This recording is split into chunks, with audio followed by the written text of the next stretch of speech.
भारत हा युवकांचा देश आहे. ह्या युवकांच्या देशामध्ये या युवकांना घडवणारं अगदी बालपणापासून तर त्यांचं युवा वयातलं शिक्षण हे संपूर्णपणे ज्या व्यक्तीच्या खांद्यावरती याचा भार असतो तो म्हणजे शिक्षक. हा शिक्षक या समाजासाठी किती महत्त्वाचा आहे, शिक्षक हा उत्कृष्ट समाजाचा कणा आहे हे सर्वच जण मान्य करत असतात. पण ह्या शिक्षकाच्या आयुष्यातही काहीतरी प्रश्न असू शकतात आणि ते सोडवणं किती महत्त्वाचं आहे हे सुद्धा सगळ्यांनी जाणून घेणं अत्यंत महत्त्वपूर्ण आहे. RDJ recording studio presents YOLO स्पॉटलाईटमध्ये मी जया तुमच्या सगळ्यांचं अगदी मनापासून स्वागत करते. आज ज्या पद्धतीने मी इंट्रोडक्शन दिलेलं आहे ह्या सर्व विषयावरती चर्चा आज होणार आहे आणि ह्या विषयावरती चर्चा करण्यासाठी आज माझ्यासोबत आहेत शिक्षक मतदारसंघाचे माजी आमदार आदरणीय श्रीकांतजी देशपांडे सर. सर तुमचं खूप खूप स्वागत आहे. धन्यवाद. सर खरं तर धन्यवाद तुमचे केले पाहिजे की तुम्ही आज या ठिकाणी आम्हाला वेळ देत आहात. शिक्षक मतदारसंघ यामध्ये आपण यायचं किंवा अशा पद्धतीच्या राजकारणामध्ये आपण उतरायचं असं तुम्हाला का वाटलं? नेमकं राजकारण देण्याचा तुमचा उद्देश काय होता? राजकारणात येण्याचा उद्देश म्हणण्यापेक्षा बाळासाहेब ठाकरेंच्या विचारांनी मी प्रभावित झालो आणि मग त्यावेळेस ठरवलं की आपण शिवसेनेत जायचं. मग शिवसेनेत गेलो. शिवसेनेत गेल्यानंतर शिवसेनेत अनेक जबाबदाऱ्या सांभाळल्या. 1995 साली सरकार आलं. सरकारमध्ये मला राज्य निवड मंडळावर घेण्यात आलं. त्यानंतर 1999ला मी शिवसेनेच्या पश्चिम विदर्भाचा प्रमुख झालो, सहसंपर्क प्रमुख झालो आणि मी अनेक लोकांना तिकीट दिल्या त्या काळात. आणि मी पाहिलं की आपण तिकीट दिली की लोक आमदार होतात आणि आमदार झाल्याबरोबर विसरूनच जातात. मग मला वाटलं आपणही आमदार झालो पाहिजे. मग मी 2002मध्ये बाळासाहेब ठाकरेंना विनंती केली की मला आमदार व्हायचं आहे आता. तर मला ते गमतीने म्हणाले तुला का वाटतं आमदार व्हावं? मी म्हटलं साहेब अनेकांना तिकीट दिल्या तुमच्या आशीर्वादाने, पण लोक बदलतात असं मला वाटलं आणि आता हे का बदलतात हे मला जाणून घ्यायचं आहे, म्हणून मला आमदार व्हायचं आहे. तर साहेब मला म्हटले की थांब थोडा, मी तुला विधान परिषदेवर घेतो. पण नंतर 3 गेलं, 4 गेलं, 5 गेलं, तो काही प्रसंग आला नाही. मी म्हटलं आपल्याला आता निवडणूक लढवायचीच आहे कुठली ना कुठली. आणि मी स्वतः विधानसभेला उभं राहून निवडून येईल असं मला वाटलं नाही. मग मी स्वतः प्राध्यापक होतो ज्युनियर कॉलेजला. शिक्षक मतदारसंघ आहेच ते मला माहिती होतं. आणि शिक्षक हा अतिशय प्रगल्भ मतदार आहे. तो विचार करून मतदान करतो, त्याला नैतिक मूल्य आहे, ही सगळी भावना डोळ्यासमोर ठेवून मी शिक्षक मतदारसंघाची निवड केली. आणि तसं काम माझं 1992पासूनच सुरू होतं. म्हणजे मी जेव्हा प्राध्यापक होतो तेव्हा शिक्षकांच्या संघटनेत अगदी सक्रिय सहभाग घेत होतो. त्याच्यानंतर मला एक सवय लागली होती की लोकांना वाढदिवसाच्या शुभेच्छा पाठवायच्या. मी 1992पासून पत्राद्वारे लोकांना शुभेच्छा पाठवतच होतो, सगळ्यांनाच.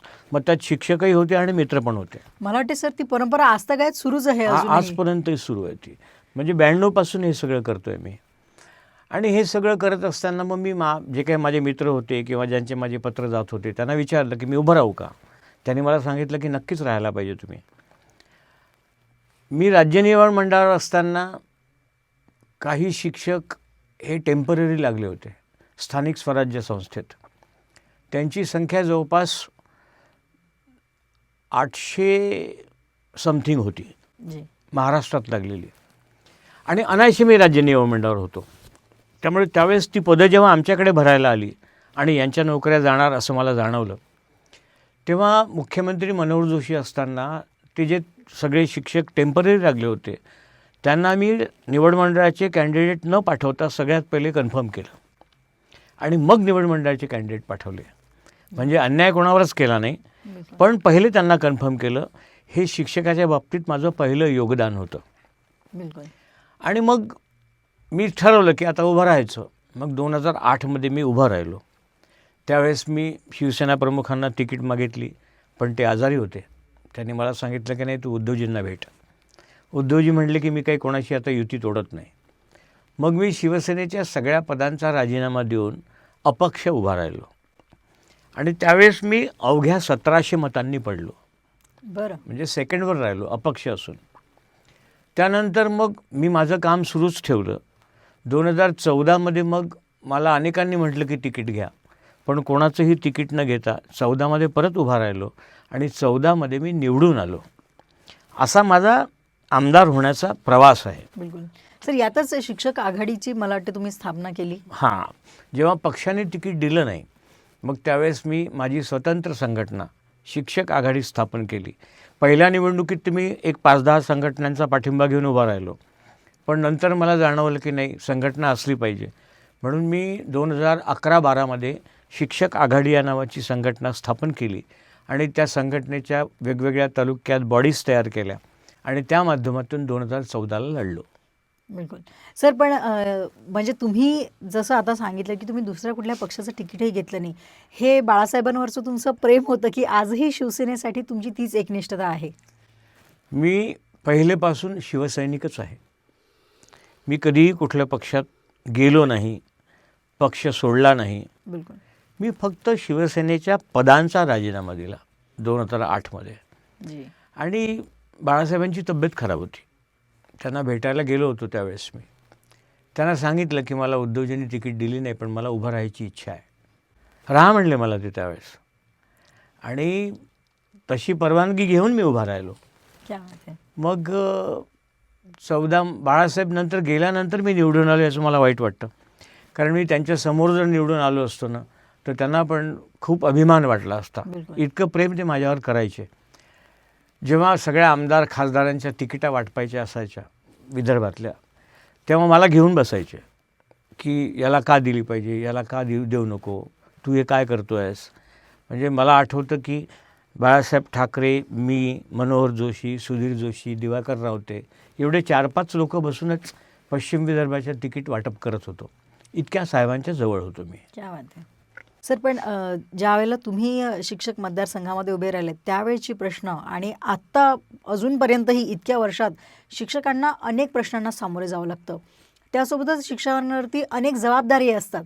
म्हणजे मग पोलिओच्या लसीकरणापासून असू देत की निवडणुका लागल्यानंतर त्या निवडणुकाच्या ड्युट्या असू देत, अशा अनेक जबाबदाऱ्या शिक्षकांवरती सातत्याने असतात. तर हा बोजवारा कुठेतरी कमी करता येईल का? किंवा जी प्रश्न तुम्ही घेऊन शिक्षक मतदारसंघात उतरलात ती प्रश्न आजही तशीच आहेत की त्यामध्ये या प्रश्नांमध्ये काही बदल झाला आहे? तुम्ही एक लक्षात घ्या, सरकारी कर्मचाऱ्यांची संख्या राज्यात ही आज 14.5 लाखाच्या घरात आहे. त्यापैकी केवळ शिक्षक हे 6.5 लाख आहे फक्त. आता ही सरकारी कर्मचाऱ्यांची संख्या म्हणजे सगळे आले त्यात, ऑफिसरपासून सगळे. आता ही यंत्रणा राबवण्याकरता शासनाने वेगळी मॅनपॉवर वापरायला पाहिजे असं मलाही वाटतं. मी जेव्हा सभागृहात होतो तेव्हा याबाबतीत बोललोही होतो की अनेक बेरोजगार आहे, तुम्ही यांना पण पैसे देताच ना BLOच्या कामाचे, ते पैसे त्यांना द्या आणि ते काम करून घ्या. माझ्या वेळेस जवळपास ते मान्य पण झालं होतं, जवळपास झालं होतं. शासनाचा आदेश वगैरे निघायचा होता. काही ज्या विशिष्ट जबाबदाऱ्या आहे निवडणुकीच्या, त्याच्यात कंत्राटी तुम्हाला लावता येत नाही, कारण ते थोडंसं संवेदनशील काम आहे. बिलकुल. मग ते आम्ही करू, वाद नाही. पण हे भटके कुत्रे आहे, त्यानंतर अजून काही ज्या जबाबदाऱ्या आहे त्या मात्र निश्चितपणे शिक्षकांकडून काढून घेतल्या पाहिजे, कारण त्याचा परिणाम शिक्षण व्यवस्थेवर प्रचंड होतो, हे सत्यच आहे. बिलकुल. आता मी तुम्हाला नक्की सांगतो की मागे मी तुम्हाला जे सांगितलं होतं की माझ्या काळात जवळपास आलं होतं, पण ते मटेरियलाइज झालं नाही. हे मी भविष्यात निवडून आल्यावर 100% करेन. मी आजही प्रचारात प्रत्येक ठिकाणी सांगतो आहे की निवडणूक हा एक कार्यक्रम जर सोडला तर बाकीच्या जबाबदाऱ्या आहे त्या जबाबदाऱ्या कंत्राटी मॅनपॉवर घेऊन शासनाने कराव्या. एरवीही शासनावर त्याचा म्हणजे भार नाही आहे, आर्थिक भार नाही आहे. तुम्ही त्याचे पैसे शिक्षकांना वेगळे देताच, त्यामुळे ते पैसे बेरोजगारांना द्या, त्यांनाही काम मिळेल. आणि निवडणुकीसारखं संवेदनशील काम जे आहे ते मात्र शिक्षक करतील. मी त्यांना आवाहन करेल की एवढं करायलाच पाहिजे, कारण देश हिताचा भाग आहे, तो लोकशाही टिकवण्याचा भाग आहे, लोकशाही सुदृढ करण्याचा भाग आहे, त्यामुळे ते करतील. बिलकुल. सर, काय आहे ना की आपली जनता फार विसराळू आहे. काही कोणी कितीही चांगलं केलं त्याचा लगेचच विसर पडतो. त्यांना वेळोवेळी हे हॅमर करत राहावं लागतं. त्यामुळे ज्यावेळेला तुम्ही निवडणूक जिंकले होतात आणि निवडून आला होतात, सभागृहात ज्यावेळेला तुम्ही गेल्या होतात, त्यावेळेला नेमकं तुम्ही कोणत्या कोणत्या मुद्द्यांना हात घातला होता आणि कोणते मुद्दे तुम्ही यशस्वीरित्या लोकांपर्यंत पोहोचवले? या राज्यात म्हणजे संपूर्ण भारतामध्ये फक्त महाराष्ट्रात विनाअनुदानित शाळा आहे. जी. म्हणजे फार कठीण व्यवस्था आहे. विनाअनुदानित शाळा म्हणजे शिक्षकांचं शोषण आहे. हे शिक्षक स्वतःची शेती विकून, आईच्या अंगावरचं सोनं विकून, संस्था चालकांना पैसे देऊन त्या ठिकाणी नोकरीवर लागले. आशा होती त्यांना की कधी ना कधी अनुदान मिळेल. बिलकुल. का मिळेल? तर घटनेमध्ये कलम 45 मध्ये असं म्हटलं आहे की 16 वर्षापर्यंतच्या शिक्षणाची जबाबदारी ही शासनाची आहे आणि आम्हालाही शिक्षण घेण्याचा अधिकार आहे. बिलकुल.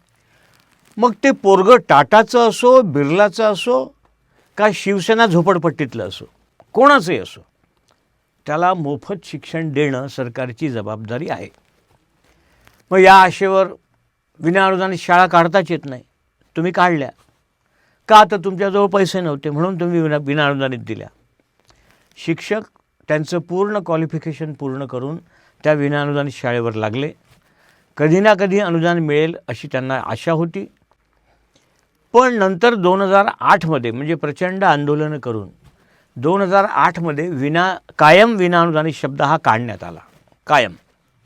मग ते विनाअनुदानित झाले. मग त्यांना ग्रँट द्यायला पाहिजे कधी ना कधी, हा एक मोठा प्रश्न होता. 8 मध्ये कायम शब्द काढल्यानंतर त्यांना 14 पर्यंत ग्रँट द्यायला पाहिजे होती. ती दिल्या गेली नाही. मी निवडून आलो, शासनाशी भांडलो, सभागृहात भाषणं केली आणि त्यावेळेस विनोद तावडे हे शिक्षण मंत्री होते, देवेंद्र फडणवीस मुख्यमंत्री होते. मी 2016ला पहिला 20% टप्पा मंजूर केला. क्या बात है. म्हणजे आशा पल्लवित झाल्या की पहिला टप्पा आपल्याला मिळाला. 18-19ला मी दुसरा टप्पा दिला आणि 20च्या निवडणुकीत मी तिसरा टप्पा दिला. 20मध्ये मी निवडणूक हरलो. हरल्यानंतर ज्या दिवशी निवडणुकीचा निकाल लागला त्याच्या 2 दिवसात टप्प्याचा आदेश आला. म्हणजे याची तयारी मी पूर्वतयारी पहिलेच करून ठेवली होती. मी सांगत होतो की टप्पा मिळणार, परंतु प्रत्यक्ष मिळेपर्यंत कोणाला काही खात्री नव्हती. त्यामुळे मला 750 मताचा फटका बसला आणि तेवढ्या मताने मी पडलो. याच काळात 7वा वेतन आयोग आला होता. तो 7वा वेतन आयोग शिक्षकांना केंद्राप्रमाणे जसाच्या तसा देण्याचं काम मी केलं. बिलकुल. त्यानंतर तिसरं 2019 मध्ये बक्षी समितीने रिकमेंडेशन केलं की शिक्षकांना 10, 20, 30 ही आश्वासित प्रगती योजना लागू करा. ते रिकमेंडेशन मी करून घेतलं. मी जर सभागृहात असतो तर आतापर्यंत ही आश्वासित प्रगती योजना लागू झाली असती. पण अद्यापही ती लागू झाली नाही. ते रिकमेंडेशन मी करून घेतलं. अशी अनेक चांगली कामं मी सभागृहात असताना केली. थोडक्यात अजून सांगायचं तर 14 मध्ये जेव्हा मी सभागृहात गेलो तेव्हा शिक्षण खात्याचं जे बजेट होतं टोटल आउटले वर्षाचा, आणि 2020ला मी बाहेर निघालो तो आउटले, हे जर तुम्ही पाहिलं तर तो आउटले मी 27% वाढवला. बजेटवर भाषणं करून.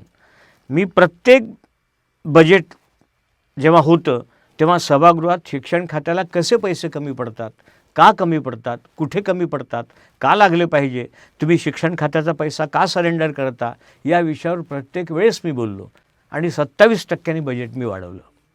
जी सर, ह्या सर्व गोष्टी अत्यंत महत्त्वाच्या आणि खरं तर तुमच्या कारकिर्दीमध्ये ह्या अत्यंत छान पद्धतीने राबवल्या सुद्धा गेल्या. पण त्यानंतर आता तुम्ही जसं म्हटलं की तुम्हाला जो 700-750 मतांचा एक फटका बसला, हा फटका प्रचारात कुठे कमी पडला म्हणून बसलाय की पैठणी या सगळ्यांवरती भारी पडली म्हणून बसलाय? निश्चितपणे काय झालं की पैठणी आणि 1000 रुपये. आता त्या काळात मलाही अनेकांनी सांगितलं की तुम्ही काही वाटप करा. पण मी तुम्हाला पहिलेच सांगितलं की मी या मतदारसंघात का आलो, कारण शिक्षकांवर माझा विश्वास होता, त्यांच्या नैतिक मूल्यांवर विश्वास होता. त्यामुळे मला असं वाटलं की हे 1000 रुपये आणि पैठणी ही काही शिक्षक त्याला काही बळी पडणार नाही. असं का वाटलं मला? याचं कारण असं की विनाअनुदानित शिक्षक, तुमचा एक टप्पा वाढला की 10,000 पगार वाढतो. बरोबर. आश्वासित प्रगती योजना जर लागू झाली असती तर शिक्षकांचा पगार 7 ते 10,000 परत वाढला असता प्रत्येकाचा. मग तुम्हाला पुढचे आर्थिक लाभ महत्त्वाचे आहे का तात्पुरते कोणी 1,000, 2,000, 3,000, 10,000 देतात ते महत्त्वाचे आहे? सभागृहात जर योग्य प्रतिनिधी असेल, योग्य वक्ता असेल, तुमची समस्या जाणून मांडणारा असेल, तुमचं आर्थिक, बौद्धिक, अजून शैक्षणिक या सगळ्यांचा विकास करणारा माणूस जर असेल तर तो महत्त्वाचा आहे का तात्पुरता आर्थिक लाभ घेऊन मतदान देणं महत्त्वाचं आहे? मला असं वाटलं की शिक्षक ते करणार नाही. शिक्षकांनी ते सगळ्यांनीच केलं असं नाही, कारण मला 11,500 मतं मिळाली. ती काही वाया गेलेली मतं नाही आहे, ती महत्त्वाची मतं आहे. ज्यांना नैतिक मूल्य आहे ती मतं आहेत ती. मग मुद्दा महत्त्वाचा असा आहे की जी मतं त्यांना मिळाली त्यावेळेस खूप बोगस नोंदणी झाली होती. म्हणजे कॉन्व्हेंटचे शिक्षक, स्वयंअर्थशासित शाळेचे शिक्षक, जे BEd नाही, DEd नाही, जे फक्त ज्यांना चांगलं इंग्रजी बोलता येते या क्वालिफिकेशनवर कॉन्व्हेंटमध्ये नोकरी करतात, असे जे होते अशांना पैसे दिले गेले. ती त्यांना नंबर 1ची मतं मिळाली. आणि जी आमच्या लोकांना दिल्या गेली, काही असतील त्यातले राहिलेले 11,500 सोडून, मग त्यांना 2 दिले, 3 दिले, 4 दिले, अशा याच्यात मला 750 मतांचा फटका पडला. पण आता या 5 वर्षात शिक्षक खूप सावधान झाला आहे असं माझं मत आहे. म्हणजे आता मी ज्या सगळ्या शाळा फिरतो मला जाणवतं लोक पश्चाताप व्यक्त करतात की चूक झाली आमच्याच्याने, 6 वर्ष आपण मागे गेलो. आणि खरोखर 6 वर्ष शिक्षक मतदारसंघही मागे गेला आणि मीही मागे गेलो. मी जर त्यावेळेस निवडून आलो असतो तर I would have been minister. बिलकुल. आणि मी शिक्षण खात्यात प्रश्नच शिल्लक ठेवले नसते काही, अशी स्थिती आहे. सर, तुम्ही जसं म्हटलं की 6 वर्ष हा खूप मोठा कालावधी आहे आणि जसं तुम्ही म्हटलं की शिक्षकांना सुद्धा त्याचा पश्चाताप होतो आहे आता जे काही त्यांनी गमावलं त्यासाठी. पण त्यासोबत नवीन प्रश्न पण त्यांना भेडसावत आहेत. त्यातला एक महत्त्वाचा मुद्दा म्हणजे TETचा, जी एलिजिबिलिटी टेस्ट त्यांना द्यावी लागत आहे आणि त्याच्यामुळे जर ते व्यवस्थितरित्या त्यांनी पार नाही केली तर हातातून नोकरीही जाऊ शकते, हा धोका त्यांना निर्माण झालेला आहे. तर सगळ्यात पहिले तर या TETचं महत्त्व तुमच्याकडनं आम्हाला जाणून घ्यायचं आणि ते खरोखर कितपत गरजेचं आहे हे सुद्धा जाणून घ्यायचं आहे. TET गरजेची आहे. याचं कारण असं की 2014मध्ये जेव्हा मी निवडणूक लढलो तेव्हा मी जाहीरनामा दिला होता. काय व्हायचं म्हणजे असे प्रत्येकच संस्था चालक आहे असं माझं मत नाही बरं, पण काय व्हायचं की साधारणतः संस्था चालकाचं पोरगं वयात आलं की आपल्याकडे कोणती जागा खाली होणार आहे भविष्यात, MSc biology, MSc math, BA BEd कोणती होणार आहे, त्याच क्वालिफिकेशनची पोरगी आणा म्हणजे तिला त्या संस्थेत ताबडतोब आपण लावून देऊ. असं 80% ठिकाणी व्हायचं. 80%.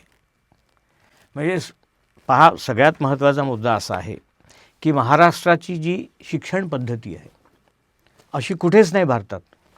80% शाळा या खाजगी आहे आणि 20% फक्त शासकीय आहे. इतर ठिकाणी 20% खाजगी आहे आणि 80% शासकीय आहे.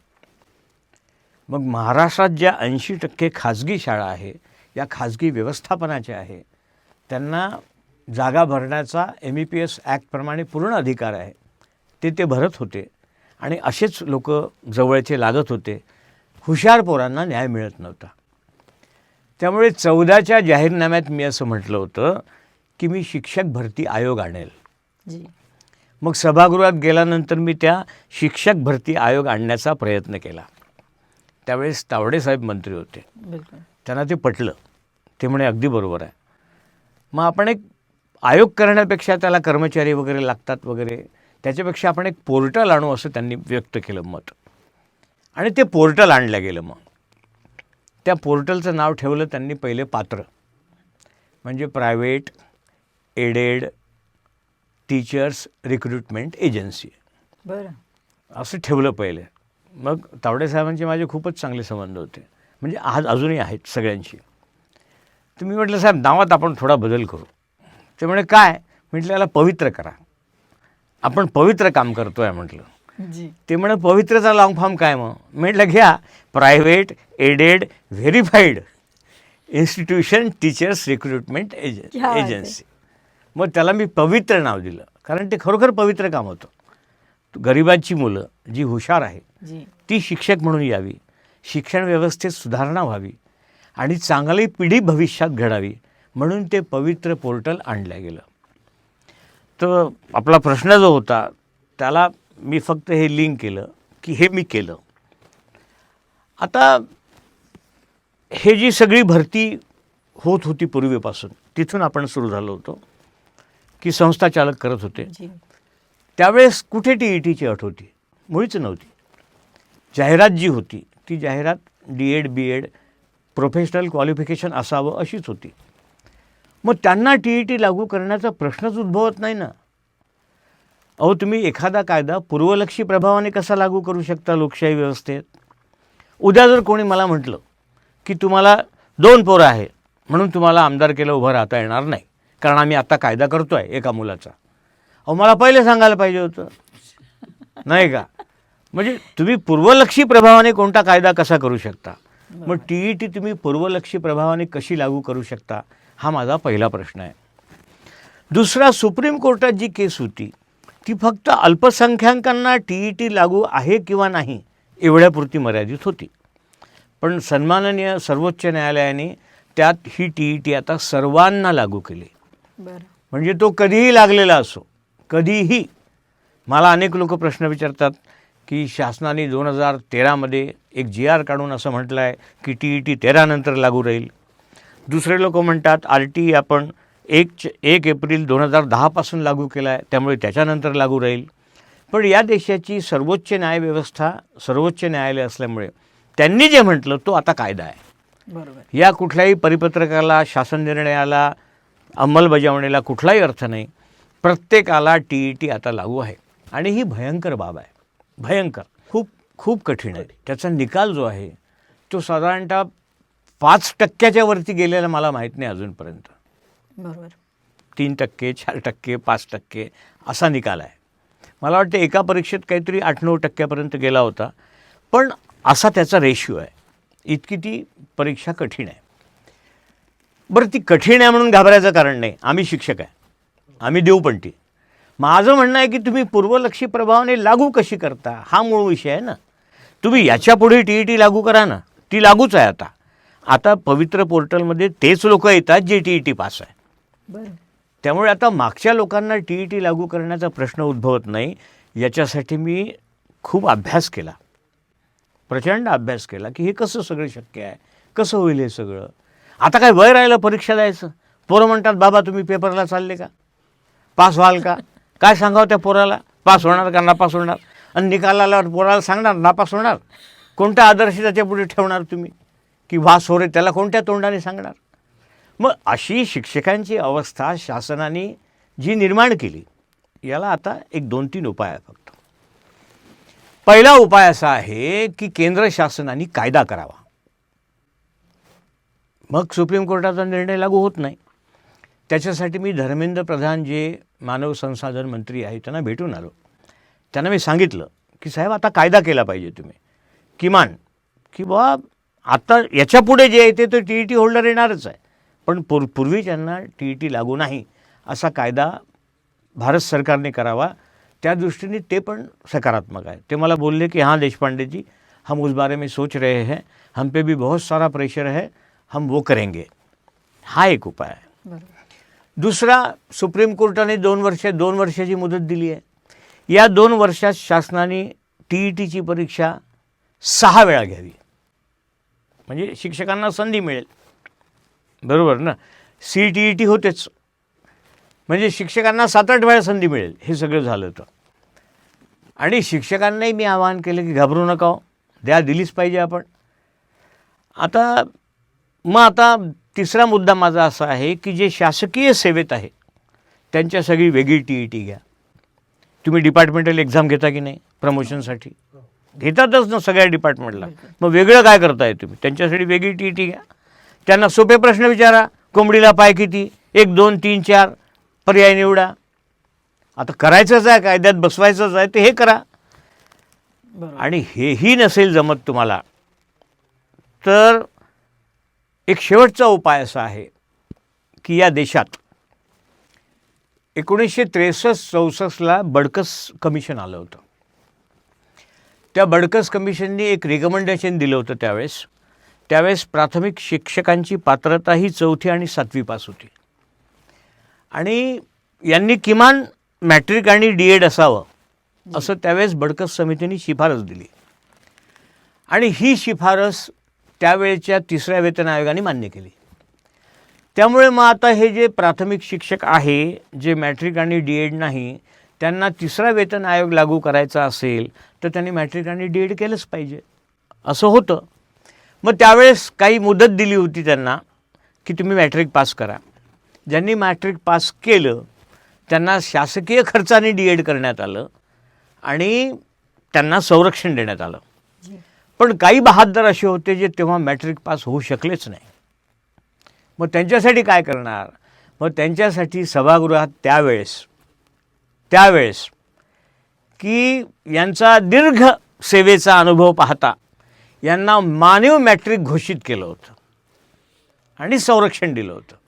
मी जर सभागृहात गेलो तर या सगळ्यांचा दीर्घ अनुभव पाहता यांना मानव टीईट घोषित करण्याची संकल्पना माझ्या डोक्यात आहे आणि ती मी प्रत्यक्षात उतरवेल. पण सर यासाठी तुम्हाला बऱ्याच प्रश्नांना समोर जावं लागणार आहे, कारण की मला वाटते तो काळ आणि आत्ताच्या काळात ज्या पद्धतीने सध्या राजकीय पक्ष आक्रमक होतात किंवा सभागृहात ज्या पद्धतीने प्रश्न मांडले जातात तर हे कशा पद्धतीने तुम्ही त्यांना पटवून देणार आहात? कसं आहे पहा की तुम्हाला एखादी गोष्ट सभागृहात जर करून घ्यायची असेल तर काही म्हणजे म्हणता येईल युक्त्या कराव्याच लागतात. जी. पहिले विरोधी पक्षाला भेटणं, मी हे मांडणार आहे सांगणं, मुख्यमंत्र्यांना भेटून घेणं, मला हे पाहिजे सांगणं, सभागृहात आपल्यासोबत वॉकआउट करायचं काम पडलं तर 10 आमदार जोडणं, सभागृहात गदारोळ करायचं काम पडलं तर तो निर्माण करण्यासाठी वातावरण निर्मिती करणं, त्याच्यासाठी पूर्वतयारी करणं, हे सगळं मी शिकलो आहे 6 वर्षात. आणि मला कृष्णनीती घेऊन चालायचं मला विश्वास आहे. जसं शिवाजी महाराजांनी म्हटलं होतं की प्रत्येक गोष्ट काही ताकदीने होत नाही, काही युक्त्याही कराव्या लागतात. तशा युक्त्या करून मला विश्वास आहे की मी यांना मानवी TET 100% घोषित करू शकतो. क्या बात आहे. सर एखाद्या व्यक्ती आयुष्यभर एवढी सेवा दिल्यानंतर, नोकरी केल्यानंतर जो एक सन्मान निधी ज्याला आपण पेन्शन म्हणतो त्या भरोशावरती पुढचं आयुष्यही सन्मानित जगता येईल ही आशा असते. परंतु जुनी पेन्शन योजना कित्येक वर्षापासून रखडलेला हा मुद्दा आहे आणि अत्यंत महत्त्वाचा मुद्दा आहे. तो सगळ्यात पहिले तर आम्हाला तुमच्याकडनं जाणून घ्यायचं की हे का अटकलेलं आहे आणि याचं उत्तर काय असू शकतं? जुनी पेन्शन योजना शिक्षण खात्यामध्ये 2 भागात विभागली आहे. जी. 2005 पूर्वीच लागले आहे, परंतु ते अनुदानित नव्हते, टप्प्यावर होते किंवा विनाअनुदानित होते, 100% पगार घेत नव्हते, म्हणून त्यांना शासनाने जुनी पेन्शन योजना आज रोजी नाकारली आहे. बरं. काही लोकांची GPF सुरू आहे, काही लोकांचे बंद केले आहे. ना त्यांना DCPS आहे ना NPS आहे, कुठलीही योजना नाही. अनेकांना 6व्या 7व्या वेतन आयोगाचे हप्ते मिळाले नाही खाते नसल्यामुळे. वित्त विभाग ऑनलाईनशिवाय पैसे देत नाही, त्यांना रोखीने पैसे द्या असा प्रयत्न सुरू आहे पण अजूनपर्यंत यशस्वी झाला नाही. ह्या सगळ्या याच्यात त्यांची तर भयानक परिस्थिती आहे. म्हणजे काल 31 तारीख होती, काल 1.25 लाख पगार घेतला आणि 30 जानेवारीला 0 पैसे त्याला मिळणार आहे. म्हणजे अनेक शिक्षक रिटायर्ड झाल्यानंतर भाजीपाला विकायचं काम करतात. एक वाघमारे नावाचा सोलापूरचा शिक्षक आहे, तो चौकीदारी करतो. एक मेहरे नावाचे शिक्षक आहे, ते किराणा दुकान टाकून बसले आहे. अशी भयानक अवस्था आहे. त्यामुळे शिक्षण खात्यातला प्रायोरिटीचा जुन्या पेन्शन योजनेचा हा प्रश्न आहे. मग याच्यासाठी मला सांगा, त्यांनी त्यांची शैक्षणिक पात्रता वेळेवर पूर्ण केली, ते ग्रॅज्युएट झाले, B.Ed झाले, D.Ed झाले, अजून काय पोस्ट ग्रॅज्युएट झाले, नोकरीवर लागले, त्यांना तुम्ही अप्रुव्हल दिलं, ते त्या शाळेवर नोकरीवर लागले ज्या शाळेला शासनाची मान्यता होती. मग शासनाची अनुदान देण्याची जबाबदारी नव्हती, शासनाकडे पैसे नव्हते, शासन भिकारचोट होतं, त्यांचा दोष कोणता आहे? त्यांना तर पेन्शन द्यायलाच पाहिजे. त्याच्यासाठी भरपूर प्रयत्न झाला. आता सुप्रीम कोर्टात केस सुरू आहे. म्हणजे हायकोर्टाचे फाइंडिंग्स तुम्ही जर वाचले तर हसू येईल सगळं. असे फाइंडिंग्स हायकोर्टाचे होते, पण सन्माननीय कोर्टाला काही बोलता येत नाही, त्यामुळे कोणी बोलत नाही, मी पण बोलत नाही. पण आता सुप्रीम कोर्टात केस आहे. एक प्रदीप महल्ले म्हणून शिक्षक आहे हिंगणघाटचे, ते आणि हजारो शिक्षक, यांची संख्या साधारणतः 25 ते 26 हजाराच्या घरात आहे महाराष्ट्रात. या माझ्या मतदारसंघात यांची संख्या 2,500 आहे. आणि यांना पेन्शन मिळालंच पाहिजे, त्यांचा तो अधिकार आहे. आणि मला आता विश्वास आहे की प्रत्येक सुप्रीम कोर्टाच्या तारखेला मी असतो. शिंदेसाहेब मध्यंतरी मुख्यमंत्री असताना शिंदेसाहेब अतिशय संवेदनशील मुख्यमंत्री होते, हे पुन्हा तुमच्या माध्यमातून मी सांगतो. शिंदेसाहेबांना मी, आमदार किशोर दराडे, माजी आमदार दत्तात्रय सावंत, आम्ही भेटून सांगितलं होतं की साहेब हे सोडवलं पाहिजे, बरं हे केलं पाहिजे आपण, तुम्ही सभागृहात अशी अशी घोषणा करून द्या. शिंदेसाहेब ऐकायचे. शिंदेसाहेबांनी कुठल्याही अधिकाराला विचारल्याशिवाय सभागृहात घोषणा केली आहे की आम्ही या शिक्षकांचा जुन्या पेन्शनच्या बाबत सकारात्मक आहोत. त्यांनी असं म्हटल्याबरोबर सुप्रीम कोर्टात शासकीय वकिलांनी लेखी दिलं आहे की आम्ही सकारात्मक आहोत. त्यामुळे हे प्रकरण आता इतकं पेटलेलं आहे, शिजलेलं आहे की आता मलाही विश्वास आहे की सुप्रीम कोर्ट या 26,000 लोकांना 100% जुनी पेन्शन योजना देईल आणि त्या सगळ्यांचे संसार भविष्यात चांगले होतील. मग आता मुद्दा असा आहे की सुप्रीम कोर्ट हे कधी देईल? मी तुमच्या माध्यमातून सांगतो की माझी निवडणूक येण्यापूर्वी, साधारणतः मार्चमध्ये त्याची तारीख आहे, मी तुम्हाला सांगतो सप्टेंबर 26 पूर्वी यांना कुठल्याही परिस्थितीत या 26,000 लोकांना जुनी पेन्शन योजना लागू होईल. सर, मग आता हे जे तुम्हाला शक्यता किंवा हा जो विश्वास जाणवतो आहे, हा सरकारमुळे जाणवतो आहे की त्यामागे इतके वर्षाचे तुमचे अथक परिश्रम आहेत? परिश्रम माझ्यासोबत अनेकांचे आहे. मला विश्वास हाच आहे की सरकारने एक वेळा सकारात्मक लिहून दिलं आहे आणि कोर्ट पण या सगळ्या, म्हणजे मी जेव्हा हिअरिंग्सला जातो कोर्टाच्या आणि माननीय सन्माननीय न्यायाधीश जे प्रश्न वगैरे विचारतात आणि त्याच्यावर जे बोलतात, त्याच्यामुळे मला विश्वास आहे की सुप्रीम कोर्ट 100% यांना जुनी पेन्शन योजना देईल आणि ती सप्टेंबर 26 पूर्वी लागू होईल. आता दुसरा मुद्दा असा आहे की जे 2005 नंतर लागलेले आहे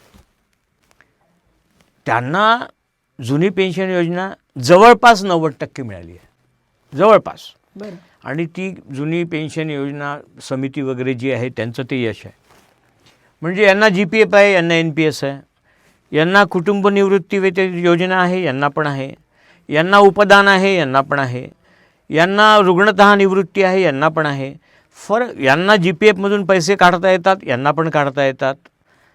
आता मुद्दा फक्त एवढा आहे की GPF धारकांना, म्हणजे जे जुने पेन्शन योजनेधारक आहे, त्यांना सेवानिवृत्तीच्या वेळेस त्यांचा पैसा व्याजासह परत मिळतो. NPS धारकांना तो व्याजासह त्यांचा हिस्सा जो 10% आहे तो परत मिळाला पाहिजे. हा दोष दूर करायचा आहे. हा होऊ शकतो का? तर होऊ शकतो. कसा होऊ शकतो? सरकार आजच तुमच्या खात्यात 14% टाकत आहे. आजच नोकरीवर लागला, पहिल्या महिन्यात त्याचा जेव्हा पगार होईल तेव्हा त्याचा पगार साधारणतः 40,000 जर असेल तर 4,000 त्याचा हिस्सा आणि 5,000 सरकारचा हिस्सा. तर एखादा माणूस सर्व्हिसवर लागतो आणि तो रिटायर्ड होतो, त्या कॅल्क्युलेशनप्रमाणे त्याच्या खात्यात 2-1 कोटी रुपये जमा होतात. 2-1 कोटी तसं कॅल्क्युलेशन केलं होतं. त्यामुळे 2 कोटी घ्यायची का पेन्शन घ्यायची असं जर त्याला त्यावेळेस विचारलं तर तो म्हणेल 2 कोटी द्या. पण प्रॉब्लेम असा आहे की 2 कोटी रुपये त्यावेळेस मिळाले आणि पोट्ट जर घेऊन पण आलं तर बुडाबुडीनं जायचं कुठं?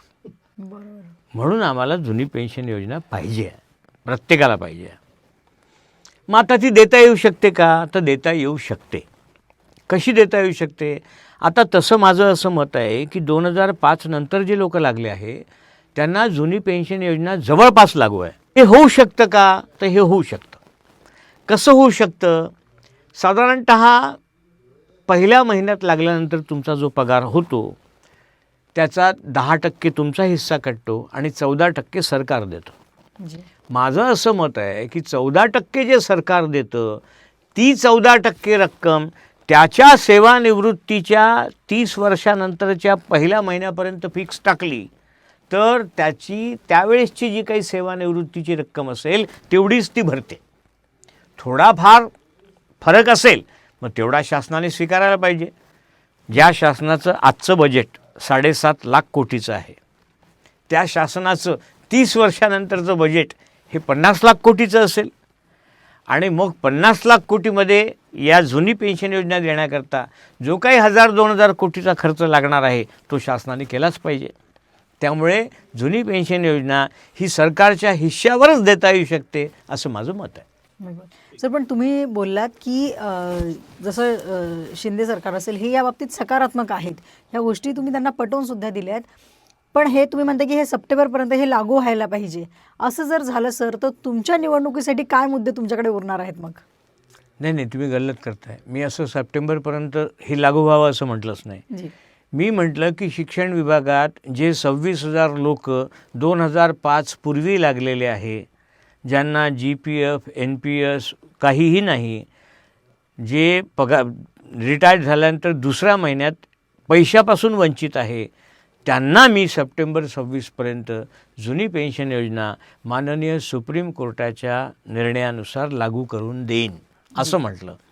आता जे 2005 नंतर लागलेले आहे त्यांना जुनी पेन्शन योजना जशीच्या तशी द्यायची असेल, it will take its own time. मला माझे गणित सभागृहात सांगावे लागतील की 14% तुमच्या हिश्श्यातून तुम्ही कसं देऊ शकता. त्यानंतर त्याचा अभ्यास करावा लागेल की पुढे हे कसं शक्य आहे, कसं होऊ शकतं. हे सगळं माझं म्हणणं फक्त एवढंच आहे की हे होऊ शकतं याचा मला ठाम विश्वास आहे. तशी संधी मिळाली तर सभागृहात मी ते करेन. बिलकुल सर. सर, मग आता जे मुद्द्यांवरती पुढची निवडणूक लढवण्याचा तुम्ही विचार करता त्याच्यामध्ये बरेचसे मुद्दे अजूनही शिक्षकांसाठी बाकी राहिलेले आहेत. म्हणजे तुमच्या कारकिर्दीविषयी जेवढं मला माहिती आहे त्यामध्ये तुम्ही फक्त शिक्षकांचेच प्रश्न नाही, त्या व्यतिरिक्त सुद्धा बऱ्याचशा सामाजिक उपक्रमांमध्ये तुम्ही होते. म्हणजे मग ते नर्मदा नदीचा विषय असेल किंवा इतरही मुद्द्यांमध्ये तुम्ही बरेचदा हात घातला आहे. एकदा परत ती उजळणी आमच्या सगळ्यांना जाणून घ्यायची आहे. नाही, आता मी बोलेल फक्त ते शिक्षकांबद्दलच. म्हणजे विषय असा आहे की आता माझी निवडणूक पण होऊ घातली आहे. याच वर्षी निवडणूक आहे. आता डॉक्टर बाबासाहेब आंबेडकरांनी घटनेमध्ये विधान परिषदेची रचना करत असताना कोण मतदार असावा याची व्याख्या केली आहे.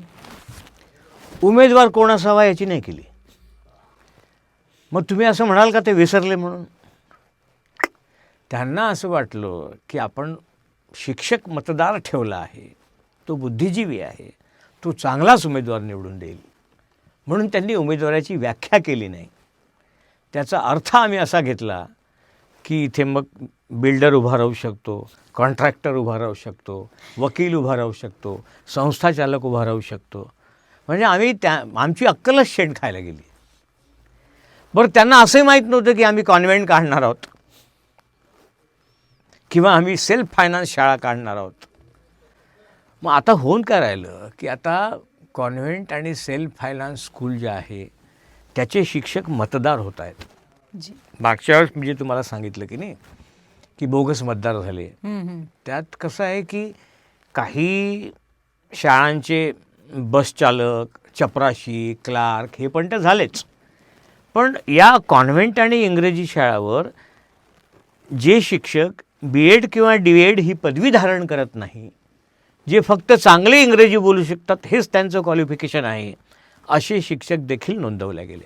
बरं, आता यासाठी यावर्षी निवडणूक आयोगाला तशी विनंती मी केली आहे, ते तपासणी पण करतायत.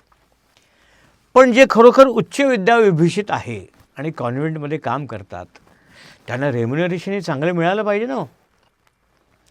मी अकोल्याच्या शाळांबद्दल बोलत नाही, पण तालुका स्तरावर आता इंग्रजी शाळेचं फॅडच निघालो. म्हणजे कटला चालवणारालाही असं वाटतं, जी भांडेवाली बाई आहे घरात घासते तिलाही वाटतं की माझं पोरगं इंग्रजी शाळेत शिकलं पाहिजे. आता तिचं वाटणं स्वाभाविक आहे, तिचं काही गैर नाही आहे असं प्रत्येक मायबापाला वाटलं पाहिजे. पण मग माझा दुसरा मुद्दा असा आहे की पंजाबमध्ये जशा सगळ्या शाळा इंग्लिश मिडियम करून टाकल्या, महाराष्ट्रातही मी सरकारला सुचवलं आहे की तुम्ही मराठी विषय कायम ठेवून अख्ख्याच्या अख्ख्या शाळा इंग्लिश मिडियम करून टाका. लोकांचा इंग्लिश मिडियमकडे कल आहे की नाही, मग करू द्या. मग हे करत असताना याला कदाचित वेळ लागेल. हा माझा व्हिजन सांगितलं मी तुम्हाला काय करायचं आहे. मग आज काय केलं पाहिजे? आज हे कॉन्व्हेंट जे आहेत, शाळा ज्या आहे सेल्फ फायनान्स, या RTE खाली आणल्या पाहिजे. तशा त्या आहेच, पण कडक अंमलबजावणी केली पाहिजे की प्रत्येक RTE खाली आणल्यावर काय होईल की शिक्षक हा क्वालिफाईड लागेल, म्हणजे विद्यार्थ्यांच्या भविष्याशी खेळ होणार नाही. तो क्वालिफाईड असेल तर त्याला शिक्षणाधिकाऱ्याची मान्यता लागेल, म्हणजे त्याला तुम्ही 2 वर्षांनी काढू शकणार नाही. तो तसा असेल तर एक तरतूद आहे कायद्यामध्ये की जेवढी फीज कॉन्व्हेंट वसूल करतं त्यापैकी 2/3 ही पगारावर खर्च झाली पाहिजे. म्हणजे असे कायदे जर लादले आले तर हळूहळू त्या शिक्षकांचं कल्याण होईल असं माझं मत आहे. त्यामुळे कॉन्व्हेंट हे सगळे RTEच्या दायऱ्याखाली मी भविष्यात आणेन आणि त्या शिक्षकांचं देखील कल्याण करण्याचा प्रयत्न करणार आहे. सर, एक प्रकारे या शिक्षक मतदारसंघातही वोट चोरी होते आहे का, किंवा बोगस मतदान तुम्ही जसं म्हटलं, हा मुद्दा खरा ठरतोय का या माध्यमातून? असं आहेच ना, मागच्या वेळेस झालंच ना. म्हणजे मागच्या वेळेस मला फक्त 750 मतं कमी पडली, otherwise I would have been elected आणि मी खूप काही चांगलं करू शकलो असतो. पण असं झालं. आता यावेळेस ते होणार नाही याची काळजी मी आणि माझी टीम अगदी डोळ्यात तेल घालून करतो आहे. नवे जे काही माझे स्पर्धक उमेदवार आहे ते पण सगळे करत आहेत. यावेळेस फार ताकदीने प्रशासन पण आमच्या मागे आहे, प्रशासन पण त्या दृष्टीने करत आहे आणि इलेक्शन कमिशनला पण हे सगळं लिहिल्यामुळे त्यांनी पण याच्यात लक्ष घातलं आहे. बिलकुल. सर, मला आता जाणून घ्यायचं आहे, वैयक्तिक सुद्धा मला हे जाणून घ्यायचं आहे की एक शिक्षक मतदारसंघ कसा असावा, तो आदर्श कसा असावा, याची तुमच्या नजरेत काय व्याख्या आहे? डॉक्टर बाबासाहेब आंबेडकरांनी विधान परिषदेची रचना करत असताना तुम्हाला सगळ्यांना माहिती आहे की विधान परिषद हे विद्वत सभागृह आहे. विधानसभेला कुठलंही क्वालिफिकेशन नाही आहे. म्हणजे आय मीन निवडून येणाऱ्या उमेदवाराला कुठलं क्वालिफिकेशन नाही आहे. इथे जे विधान परिषदेत सगळे मतदारसंघ आहे, हे मतदारसंघ समाजातले बुद्धिजीवी जे समजणारे आहेत त्या सगळ्यांचं प्रतिनिधित्व करणारे आहे. त्यामुळे कुठेतरी विधानसभेला अंकुश असावा हा दृष्टिकोन त्यावेळेस त्यांचा होता. आता विधानसभेला अंकुशाची गरज नाही, आता सगळे हुशारच आलेले आहे. पण त्यावेळेस त्यांचा दृष्टिकोन होता, म्हणून त्यांनी शिक्षक मतदारसंघ त्या विधान परिषदेमध्ये निर्माण केला. प्राथमिक शिक्षक का मतदार नाही हो?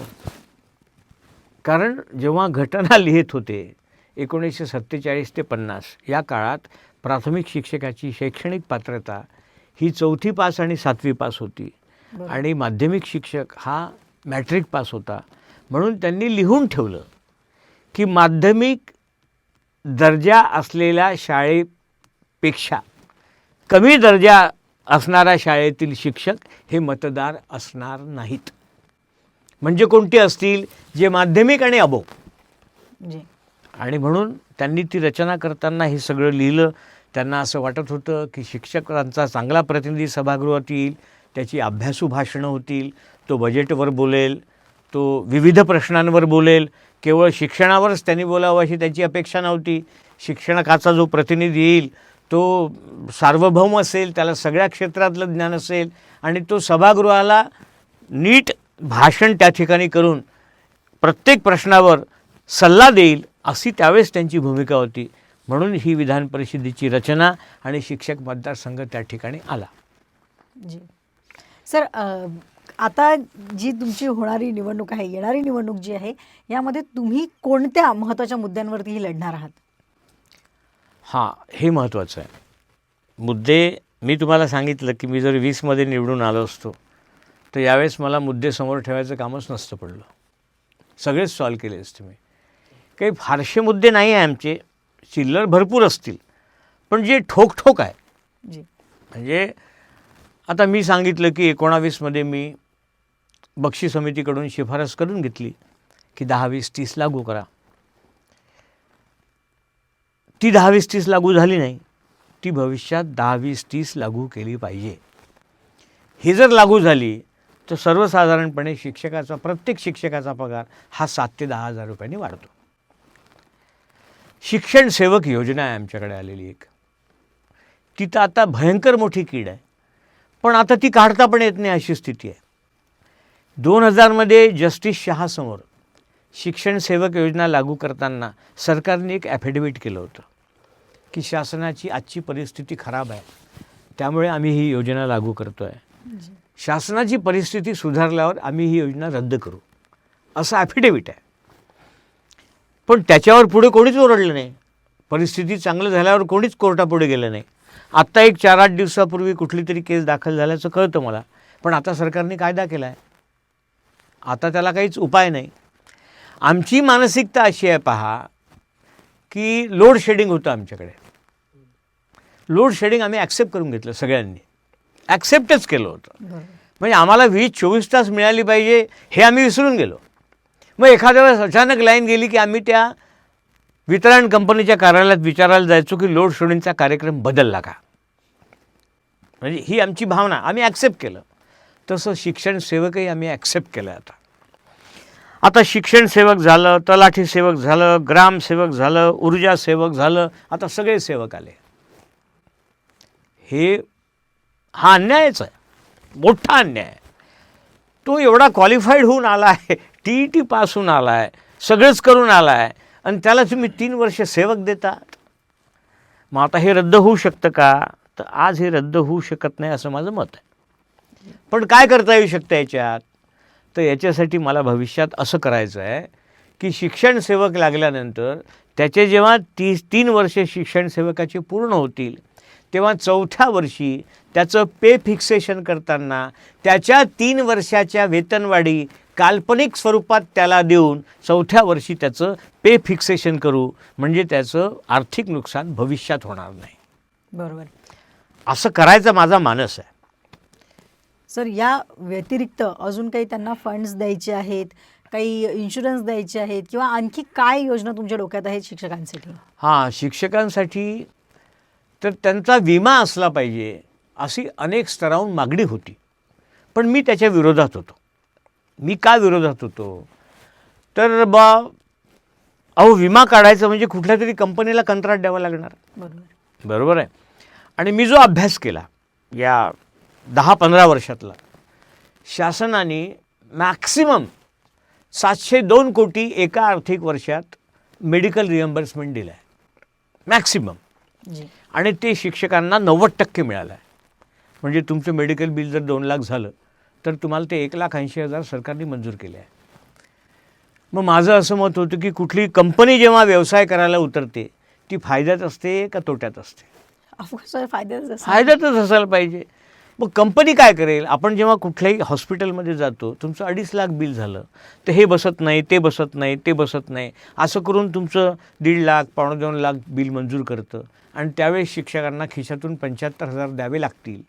म्हणून मी त्या कॅशलेसच्या विरोधात होतो. पण नंतर मला एकाने सांगितलं की बाबा असं नाही आहे हो, आम्ही जेव्हा बिल टाकतो तेव्हा 10% बाबूला द्यावं लागतात, 10% एज्युकेशन ऑफिसमध्ये द्यावं लागतात, 10% ट्रेझरीत द्यावे लागतात, आणि 10% इतर वाटप करावं लागतं. म्हणजे तसेही आम्हाला 60%च मिळतात, त्याच्याशिवाय बिलच निघत नाही. त्यामुळे आता म्हणजे मला असं झालं की भीक नको पण कुत्र्यावर, अशी अवस्था जर शिक्षकांची होत असेल तर आता मी कॅशलेसच्या बिलकुल बाजूनी आहे. आणि शिक्षकांना कॅशलेस योजना मी येत्या काही दिवसात, वर्षात, म्हणजे मी निवडून आलो तर तात्काळ किंवा त्यापूर्वी हा करण्याचा मी प्रयत्न करतो आहे आणि तो करेन. बिलकुल. सर, तसं बघितलं तर विधान परिषदेला कुठल्याही पक्षाचं चिन्ह नसतं, पण आता येणारी निवडणूक जर लढायची असेल तर ती तुम्ही स्वतः लढणार आहात की कुठल्या पक्षाच्या बाबतीत तुम्ही विचार करत आहात? नाही, मी पहिलेच सांगितले, मी शिवसेनेचा पहिलेपासून होतो. मी जरी एक निवडणूक अपक्ष लढलो, 2 निवडणूक अपक्ष लढलो, तरी निवडून आल्यानंतर मी शिवसेनेचा सहयोगी सदस्य सभागृहात झालो. मी शिवसेनेकडूनच बसलो. मी शिवसेनेचे आदेशच मानले आणि आता तर मी शिंदेसाहेबांसोबत आहे, अधिकृतपणे आहे. त्यामुळे युती झाली तर महायुतीची तिकीट मलाच मिळेल या बाबतीत मी खूप आश्वस्त आहे. जी. आणि नाही झाली तरी मी शिवसेनेकडून लढणार आहे. बिलकुल. सर, तुमच्या ह्या विश्वासाला खरं तर आमच्या खूप सगळ्या शुभेच्छा आणि तुमच्या पुढील वाटचालीसाठी सुद्धा खूप शुभेच्छा. आम्ही हीच आशा करतो की जी प्रश्न तुम्ही एवढ्या पोटतिडकीने ज्या तळमळीने शिक्षकांसाठी मांडत आहात ती सभागृहातही मांडल्या जातील आणि त्याची योग्य उत्तरही तुमच्या माध्यमातून ह्या शिक्षकांना तो न्याय मिळेल असं आम्हालाही आता जाणवतं आहे. जर जाता जाता आमच्या सर्व दर्शकांना, खास करून जी लोक तुमच्याकडे आशेने बघत आहेत अशा सर्व शिक्षकांना तुम्हाला काय सांगावं असं वाटतं? मला संपूर्ण शिक्षकांना एक सांगावंसं वाटतं की यावेळेस परत लोक नथ घेऊन येणार आहे वाटायला. मागच्या वेळेस पैठणी वाटली, यावेळेस कोणी नथ आणणार आहे, कोणी मोबाईल आणणार आहे, कोणी सूट आणि साडी आणणार आहे आणि कोणी नगदी पैसे पण आणणार आहे. हे सगळे तुम्ही ठेवून घ्या. का ठेवून घ्या? अहो, हरामाचेच आहेत ते सगळे, कोणाच्या मेहनतीच्या कमाईचे. पण बापहो, मतदान कृपया विकू नका.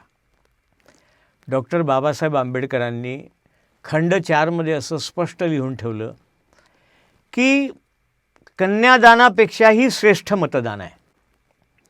मग कन्यादान करताना तुम्ही किती विचार करता? पोरगा कसा आहे, दिसायला कसा आहे, त्याच्याकडे शेती आहे का, त्याच्याकडे स्वतःचं घर आहे का, त्याला नोकरी आहे का, त्याला बहिणी किती आहेत, असतील तर लग्न झालेल्या असतील तर फार उत्तम, त्याला भाऊ किती आहे, पोरगा एकटा राहणार आहे का, म्हणजे माझी मुलगी त्या घरात राणीसारखी जाऊन राहावी असा विचार प्रत्येक माय बाप भाऊ करतो. मग याच्यापेक्षाही श्रेष्ठ मतदान आहे. उमेदवार किती शिकला आहे, उमेदवाराला आकलन क्षमता किती आहे प्रश्नांची, त्याची मांडणी कशी आहे, तो वक्ता कसा आहे, याचंही ज्ञान आपण मतदानापूर्वी घेतलं पाहिजे. आता स्वतःची स्तुती स्वतःच करू नये, पण तुम्हाला सांगतो की महाराष्ट्राच्या निर्मितीपासून दरवर्षी विधानसभेत आणि विधान परिषदेत एकेका आमदाराला पुरस्कार दिले जातात. त्या पुरस्काराचं नाव आहे उत्कृष्ट संसदपटू आणि उत्कृष्ट वक्ता. हा पुरस्कार त्या आमदाराची सभागृहातली उपस्थिती, त्या आमदारांनी किती कटमोशन आणल्या, तो आमदार 101 नियम अन्वये त्यांनी किती वेळ अर्धा तास चर्चा उपस्थित केली, तो बजेटवर किती बोलला, त्यांनी तारांकित प्रश्न किती विचारले, त्यांनी औचित्याचे मुद्दे किती मांडले, या सगळ्या परफॉर्मन्सवर त्या आमदाराची निवड होते. हा पुरस्कार विदर्भात सर्वप्रथम BT देशमुखांना मिळाला आहे आणि दुसरा राष्ट्रपती द्रौपदी मुर्मू यांच्या हस्ते मला मिळाला आहे. मग आता मी हुशार तर आहेच ना, हे क्लिअर झालं याच्यावरून. त्याच्यामुळे मला असं वाटतं की आपण मतदान करताना उमेदवार किती शिकला आहे, कसा आहे, हा विचार करून सत्सद विवेक बुद्धीला स्मरून मतदान करा. जर तुम्हाला माझ्यापेक्षा कोणी हुशार दिसत असेल, बुद्धिजीवी दिसत असेल, तर त्याला 1 क्रमांक द्या, मला 2 द्या. परंतु असं जर नसेल तर हा माझ्या गावचा नाही, हा माझ्या जिल्ह्याचा नाही, हा माझ्या समाजाचा नाही, असा विचार करून लोकशाही कृपया पायाखाली तुडवू नका, एवढंच आवाहन तुमच्या माध्यमातून मी सर्व शिक्षकांना करतो. सर, खूप खूप धन्यवाद. आज तुम्ही या ठिकाणी आलात, एवढी सविस्तर चर्चा केली, इतके महत्त्वाचे मुद्दे इतक्या साध्या सोप्या भाषेत समजावून सांगितले, त्यासाठी तुमचे अगदी मनापासून आभार आणि तुमच्या पुढील वाटचालीसाठी तुम्हाला खूप खूप शुभेच्छा. धन्यवाद. तर हे होते माजी आमदार आदरणीय श्रीकांतजी देशपांडे सर, माफ करा डॉक्टर श्रीकांतजी देशपांडे सर यांच्या माध्यमातून आज बऱ्याचशा महत्त्वाच्या मुद्द्यांना आपण हात घातला, त्याची उत्तरसुद्धा आपण जाणून घेतलेली आहेत. पुढच्या भागामध्ये भेटूया नवीन व्यक्तीसह, नवीन विचारधारेसह आणि नवीन मुद्द्यांसह. तेव्हा बघत राहा 8G recording studio presents YOLO spotlight. धन्यवाद.